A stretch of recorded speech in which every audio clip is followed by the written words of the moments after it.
Hello, this is Meghnad and you're watching Sansad Watch, where we tell you what the leaders you elected are doing for you.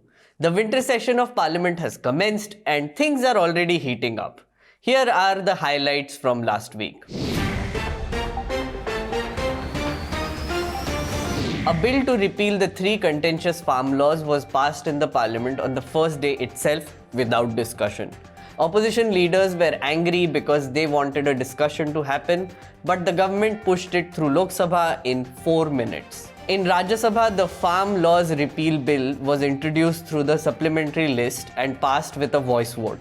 The Lok Sabha functioned till late midnight on Thursday as the House discussed the COVID-19 pandemic and various aspects related to it. 74 MPs took part in the discussion. Leader of opposition Mallikarjun Kharge said that the House should discuss inflation, but he was cut off in between.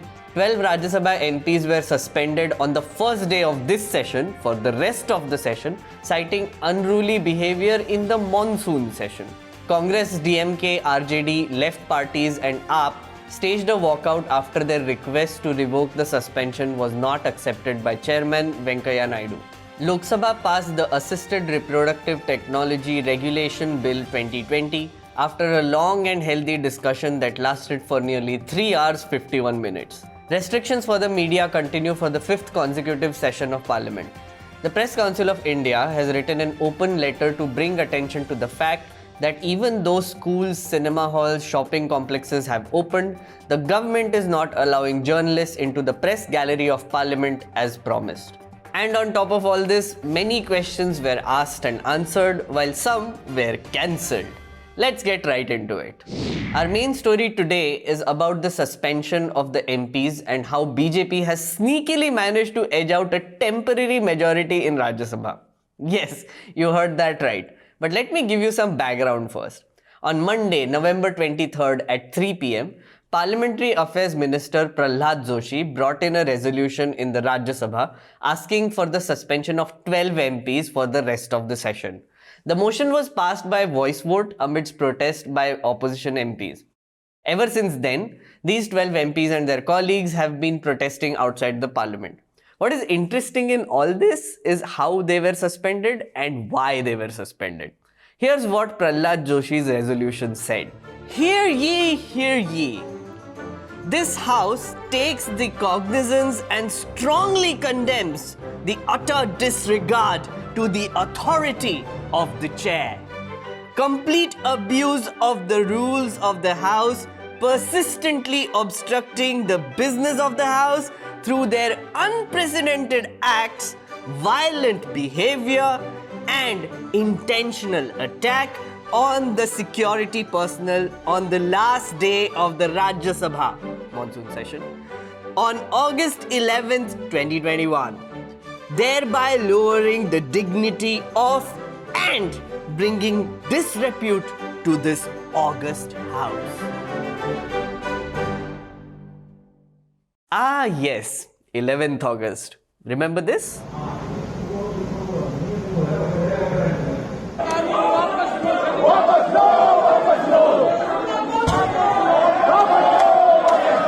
I am distressed by the way this sacredness was destroyed yesterday.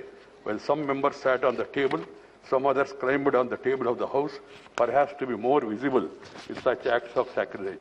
So, 12 MPs were suspended in this session for their behavior on the last day of the previous session.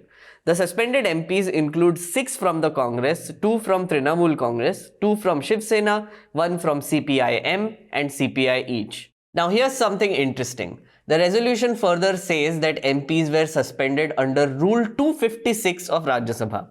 This is a rule which allows suspension for a period not exceeding the remainder of the session. I repeat, for a period not exceeding the remainder of the session.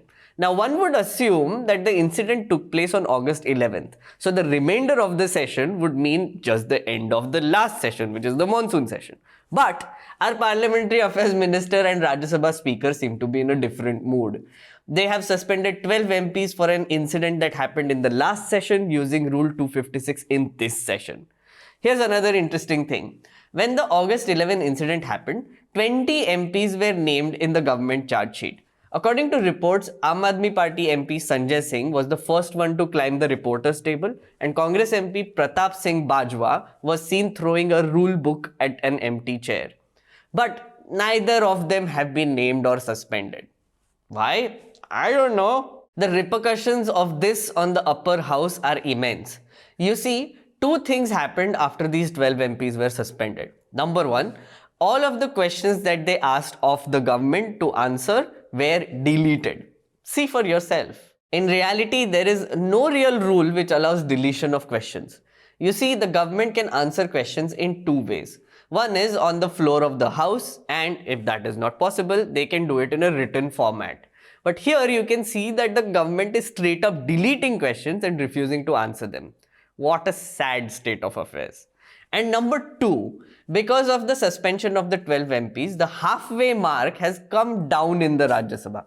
Currently, the strength is 239, which means 120 is the halfway mark. If we remove 12 MPs from the equation, the total number of MPs comes to 227, which means the halfway mark reduces by 6 and comes down to 114. All the MPs suspended were from the opposition, and guess how many seats NDA, which is BJP and its allies, have?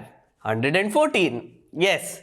Now effectively the NDA has a slight temporary majority in the Rajya Sabha, which means they can bulldoze away bills and whatever else they want more smoothly for this session. All thanks to Rule 256. From the looks of it, this is a blatant strong-arming technique to weaken opposition numbers in the upper house. Moving on, it's time for Bills of the Week. First up, we have the Assisted Reproductive Technology Regulation Bill 2020. It was introduced in September last year, sent to a standing committee for further analysis, and now Lok Sabha passed it last week. As the name suggests, this bill is about the regulation of assisted reproductive technology, ART. These are techniques used to obtain a pregnancy by handling the sperm and an immature egg cell outside the human body. Then the gamete or embryo is transferred into the reproductive system of a woman. The bill does 7 main things. It creates a national registry of ART clinics and banks which will be valid for 5 years. So it's like an Excel sheet. It mandates that ART must happen only through one of these registered clinics. The egg donor should be a woman that is aged between 23 and 35 years of age. Additionally, the woman needs to have been married at least once and should have at least one alive child of her own. It mandates that any party going for ART services must provide insurance coverage in favor of the woman donor, which could cover for any losses, damage or death of the donor. The ART clinic is required to check for any genetic diseases before embryo implantation, and they are forbidden from offering predetermined sex-selective procedures. The bill says the donor will not have any parental rights over a child born out of ART. And finally, it lays down offences which prohibit abandoning or exploiting children born through ART and selling, purchasing, trading or importing human embryos or gametes. It also disallows inserting human embryos into other animals.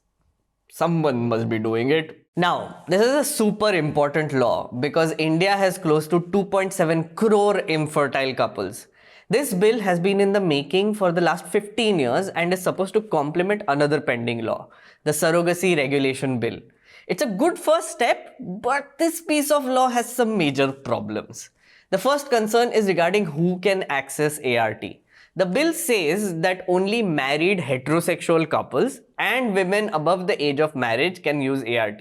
It straight off excludes single men, cohabiting unmarried heterosexual couples, and people from the LGBTQI community. Plus, this law does very little to protect the egg donor.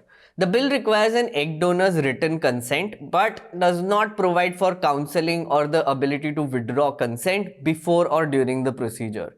And the most crucial problem with this bill is that there is no provision to provide compensation to the donor woman. It only requires an insurance policy to be made in her name.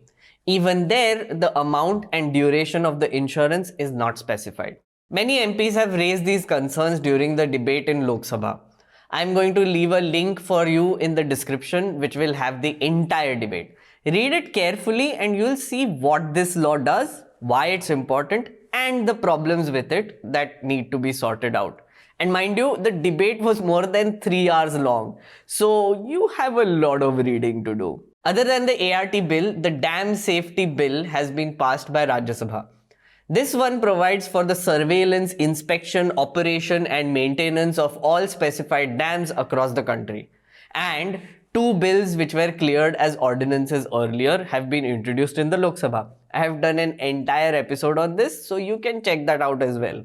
And finally, we come to questions of the week. 8 MPs asked whether the government has data on the number of farmers who died during agitations held in and around the national capital, and whether the government proposes to provide financial assistance to the kin of farmers who died. The minister responded saying, quote, "The Ministry of Agriculture and Farmers' Welfare has no record in the matter and hence the question does not arise." How convenient, hai na? Moving on, Manish Tiwari asked for the details of the status of the Central Vista redevelopment project. The government answered by giving a helpful table with the deets.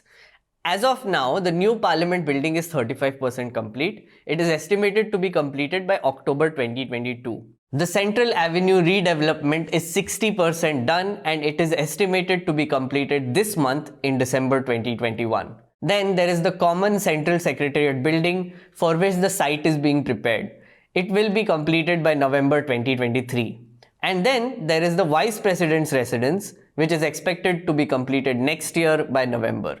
Additionally, the government has said that a total of 1,289 crore rupees has been allocated for the Central Vista project this year. Oh, and as a random aside, at the moment, construction has been forbidden in the National Capital Region to reduce pollution levels, except for this project. The construction of our Central Vista and nation building carries on. By the way, this is a gigantic project and we have been covering it constantly on newslaundry.com. Please do go to our website and check out the articles and videos on Central Vista. And that, my friends, is all I have for you in this week's Sansad Watch. Remember, if you want to make Parliament great again, you need to watch it first. The subscription model is something that keeps News Laundry afloat, but we need hundreds of thousands of people to completely transform the news ecosystem. So you pay for news, so it serves you. So click on the link with this video, subscribe to News Laundry and pay to keep news free, और गर्व से कहो, मेरे खर्च पर आज़ाद है खबरें.